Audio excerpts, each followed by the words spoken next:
Hey, what is going on everybody? It is Nolan, or the Optimistic Gamer here, and welcome back to the Optimistic Survival Series. Today we are starting with 8 ominous trial keys. I've been very busy. Our elytra is not looking too healthy. But I've been very busy at our 2 trial chambers that we have, of course the one over by spawn and the one over in the desert.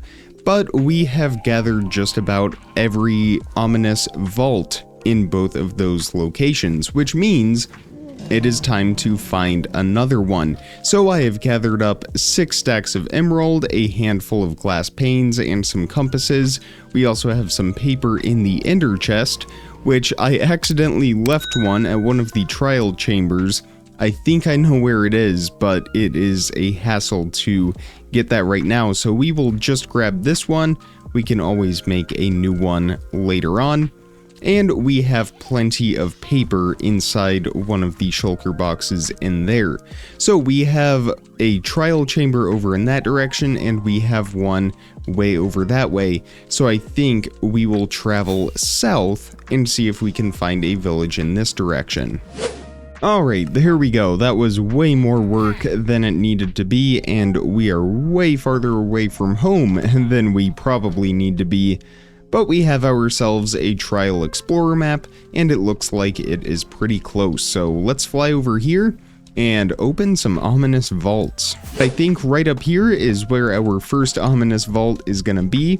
So let's open that up and see what kind of loot we get from that. I see a banner pattern, some wind charge, emeralds, more emeralds, no heavy core from that one though. I see one up in this direction. We just have to figure out how to get up there. And we'll go ahead and open up this vault and see what we get out of it. A banner pattern again, lots of emeralds, it looks like an ominous bottle up there as well, and a block of iron. I was wondering what the last item from it was going to be. Still no heavy core. Alright, I killed off all this slime. We did get a normal trial key. It is a very effective way of farming slime actually, and I have debated whether we even need to have a slime farm if we can just go to our trial chambers.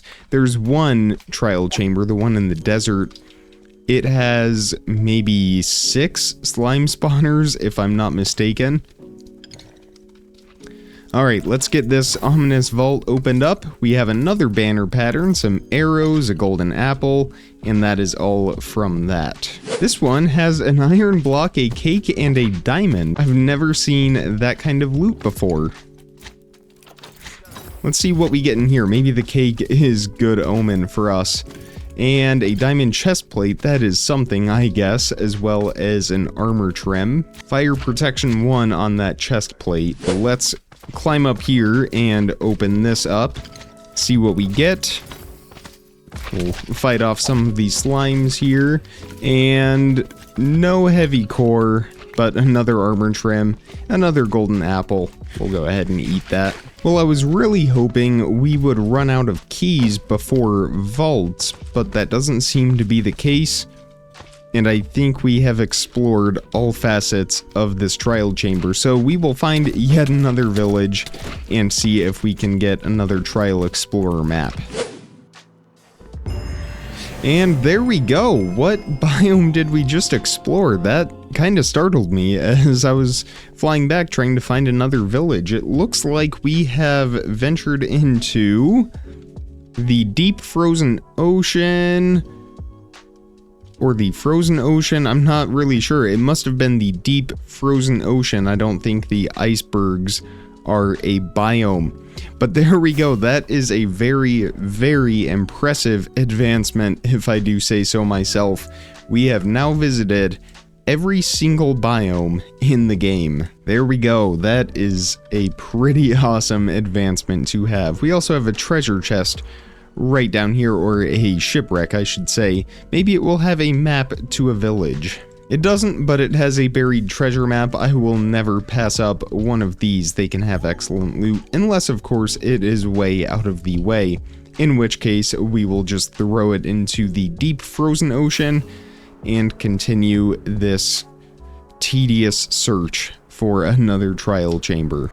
Well, I definitely need to mark down these coordinates over here because we have some very, very large icebergs, and pretty soon we are going to start work on our Nether Ice Highway, and this will be very useful to have. Alright, here we go, buried under a dripstone lush cave with multiple amethyst geodes is our trial chamber, and we have our first ominous vault right up here. Let's crack this open and watch as the loot comes pouring out. A music disc, some diamonds, emeralds, a diamond chest plate. Not bad in the loot department, but we did not find still what we are looking for. We've got another one right up here. Let's check out this one.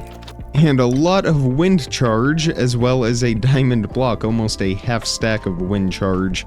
And with our last key, will this be the one? Wind charge, emeralds, and that's it. That was disappointing. So I'm going to go ahead and activate the ominous trial, and we will see if we can get any more keys out of this. Hopefully so, because we, I'm sure, still have plenty more of ominous vaults to open. And so far we are up to 2 ominous trial keys.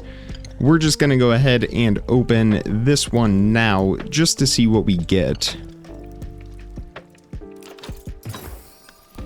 And if we do get a heavy core, we got an enchanted golden apple, another ominous bottle, but no heavy core. I was gonna say, if we did, then we could just leave and not have to worry about this anymore. Let's see if that'll give us what we're after. Nothing. Well, I guess we will take our newfound treasures back home and continue on with my other plan for today's episode. Well, that was a little bit of a bust, unfortunately, but we will continue to try for that heavy core in the future. For now, today we are starting on a long overdue project, and an important one at that. In this shulker box, I have all of the building resources we will need to get started on our villager trading hall. Again, very long overdue. This is something that will help us out with both enchantment books, getting emeralds, getting trial explorer maps, all of the things that we will need for late game production, including important building materials such as glass or perhaps diorite and andesite from the mason. So, quartz as well. That is another very important one that we can get from villagers. So, the materials that I'm using today, we are going to go with spruce logs for the trim of the building, sort of the supports. It will follow, again, a very similar style to what we have around here. We want everything to match to some degree, so we are sticking with some of the same styles. We are going with that, a mangrove roof outlined with some stone bricks, and for the main walls, we are going with brown mushroom blocks. Now, when I built this in the creative world, I built it using composters for the walls, and I absolutely loved how it looked, but I did that not realizing, or at least not remembering, that we can't really use composters for the walls in the villager trading hall for reasons that you can probably figure out on your own. So I have switched it to brown mushroom blocks. We get sort of a stucco look, but it looks pretty good in my opinion. Not as good as the composters, but it will get the job done. We will use composters somewhere else in the future. For now though, we are going to get started with our spruce logs outlining this build. And it actually is a fairly large building. It will be one of our largest, not quite as big as the storage building, but I think it will be the second largest just behind that. We are building it right here in our town center, a little ways off the path, but not far at all. And we are going to have these 4-block sections. Also, as per usual, I'll have a tutorial out for this build within the next week or so. So again, don't try to strain yourself trying to copy what I am building. And we are building it on this hill. I'm not leveling it. We will have an upper level and a lower level. So we will have sort of a basement. The walls down there will be stone bricks. We will save that either for more villager trading rows or some other use that will be determined later on. So this is going to be the front entrance right here, and then it will sort of branch out to either side, where it will then continue backwards quite a ways, almost all the way out to that red nether wart, or the, what is this called? Nylium? Yes, Crimson Hylium right here. It will extend pretty far back in this direction. This cave we will probably end up filling in though. That is a little bit difficult to work around. And I haven't actually calculated how many villagers or trading booths I guess we will get into this trading hall, but I do know we will have room for quite a few. I don't know if we'll have every type of profession. We might have a couple of every profession at the minimum, but certain professions such as villagers and Fletchers we will have a lot more of. Also, just to update everyone on the wall, I haven't really made any progress with that since the last time, so if we were to fly over there right now, it would look the same. I'm still working on that. It's a very time-consuming project.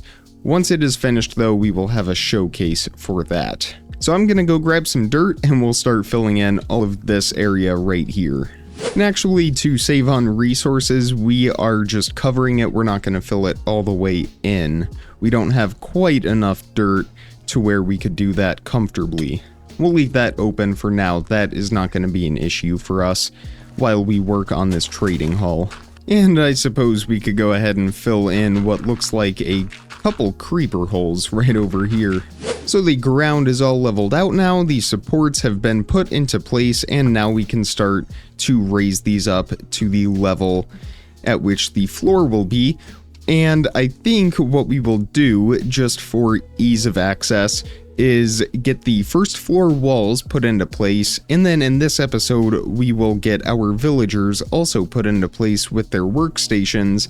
And then in the next episode, we will finish up the roof. It's going to be difficult to get the villagers where they need to be once we get the roof put on. So we're going to do the villagers first and then the roof next episode.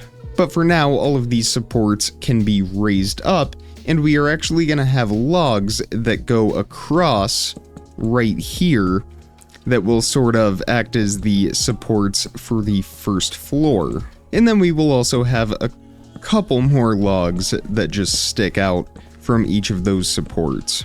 So it will definitely have a very rustic, old-time feel to it, but it will fit really well with the rest of the village. Plus, with these larger buildings, it's pretty important that we make sure they have a lot of structural features to them. The other nice thing about the way we are building this is it will leave us room for expansion in the future. This long, flat wall right here, with all of the space behind it, will allow us, if we need to extend the building in that direction. Although I don't anticipate that happening anytime soon.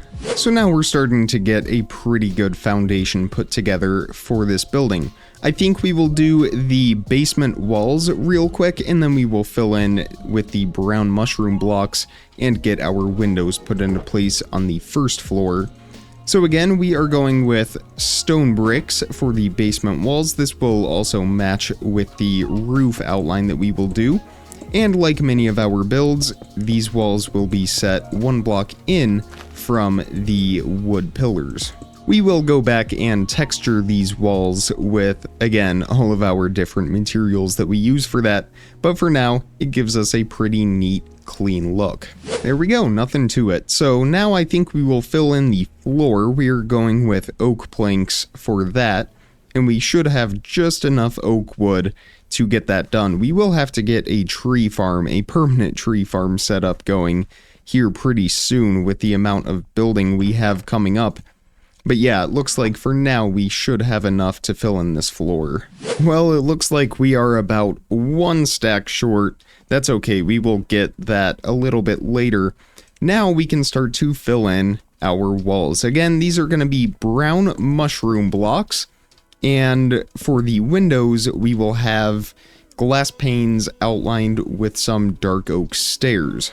And we are also going to have spruce log pillars on the inside, and then we can get our dark oak stairs put into place as well.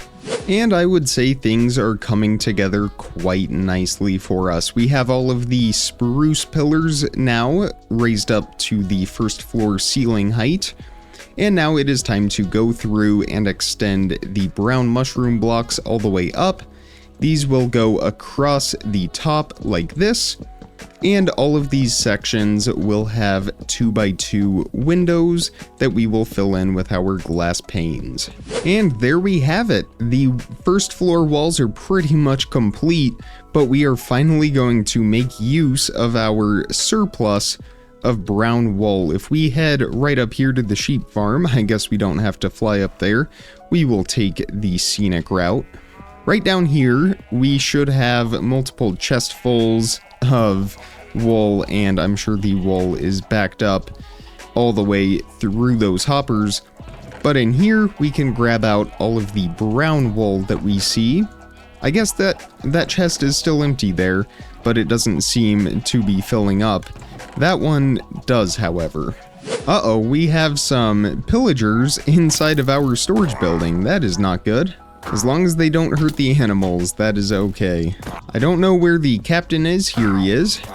There we go. Problem solved. We got a Bad Omen 2 bottle. I think that's actually the last Omen bottle that we were missing in there. Yes, there we go. Alright, we have all 5 levels of those now. But let's go ahead and grab the surplus of our brown wool from in here. We certainly have a lot of it. And let's get some sticks as well. And we are going to make a handful of brown banners. And these will be placed as shutters on all of the windows.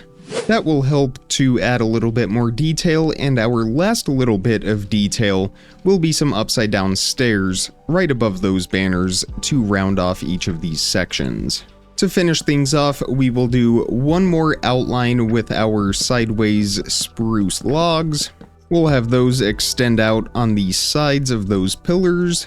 And now our first floor walls are complete both inside and out. This is how it looks. Let me go down here where we can step back a little ways and get a great vantage point, maybe from over here in the valley. There we go. It definitely blends in nicely with the rest of the valley, but it has a new and unique look to it with those brown mushrooms and using the banners for shutters. But that is where we are going to end the episode for today. I think we will end up making this a 3-parter unless the villager loading process goes pretty quickly, because that will definitely be time consuming to get all of those villagers back and forth, as well as setting up that minecart system so that we can easily transport them. But once they are in place, we will get a roof put on this thing and we will call it complete. For now, if you enjoyed today's episode, definitely hit that thumbs up button and make sure you are subscribed so you don't miss out on daily content as soon as I publish it. Check the description for some more important information, links, how to contact me, all of that good stuff. And with all of that being said, comment, like, subscribe, remember to stay optimistic, and I will see all of you tomorrow. Thank you so much for watching, everybody. Bye!